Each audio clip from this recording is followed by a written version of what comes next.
जय हिंद विद्यार्थी मित्रांनो, आत्ताची सर्वात मोठी अपडेट आपण घेऊन आलेलो आहे।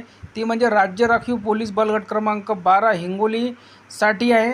सशस्त्र पोलीस शिपाई भरती 22-23 साठी आहे। प्रेस नोट जाहीर झालेली आहे। राज्य राखीव पोलीस बल गट क्रमांक 12 हिंगोली येथे 222 रिक्त पदाकरिता सदरची सशस्त्र पोलीस शिपाई भरती प्रक्रिया 19/6/2024 ते 12/7/2024 रोजीपर्यंत गट क्रमांक 12 हिंगोली येथे आयोजित करण्यात आली होती। तसेच ज्या उमेदवारांना 11/7/2024 ते 20/7/2024 शारीरिक मोजमाप व मैदानी चाचणी प्रवेशपत्र झाले होते, अशा उमेदवारांची प्रशासकीय कारणास्तव शारीरिक व मैदानी चाचणी प्रक्रिया 23/7/2024 रोजी एकाच दिवशी राज्य राखीव पोलीस बल गट क्रमांक 12 हिंगोली येथे सकाळी 5 वाजता घेण्यात येणार आहे।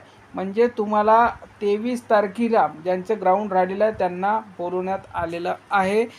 तरी 11/7/2024 ते 20/7/2024 रोजी या कालावधीत शारीरिक मोजमाप व मैदानी चाचणीचे प्रवेशपत्र प्राप्त झालेल्या उमेदवारांनी दिनांक 23/7/2024 रोजी शारीरिक व मैदानी चाचणीकरता राज्य राखीव पोलीस बल गट क्रमांक 12 हिंगोली येथे उपस्थित राहावे। सदर दिवशी उमेदवार उपस्थित न राहिल्यास त्याची संपूर्ण जबाबदारी संबंधित उमेदवार यांची राहील।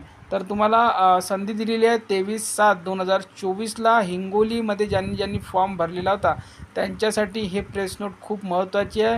व्हिडिओ सर्वांनी आपल्या मित्रांना शेअर करा ज्यांनी हिंगोलीला फॉर्म भरलेला होता SRP बलगट क्रमांक 12 आणि हे प्रेस नोट आपल्या टेलिग्रामवर सुद्धा टाकण्यात आलेला आहे। व्यवस्थित वाचून घ्या, व्यवस्थित आपला दिनांक बघून घ्या। 23/7/2024 रोजी सकाळी 5 वाजता बोलवण्यात आलेला आहे। तर सर्वांनी आपलं टेलिग्राम चॅनल जॉईन करा। लिंक या व्हिडिओच्या खाली डिस्क्रिप्शन बॉक्समध्ये देण्यात आलेली आहे।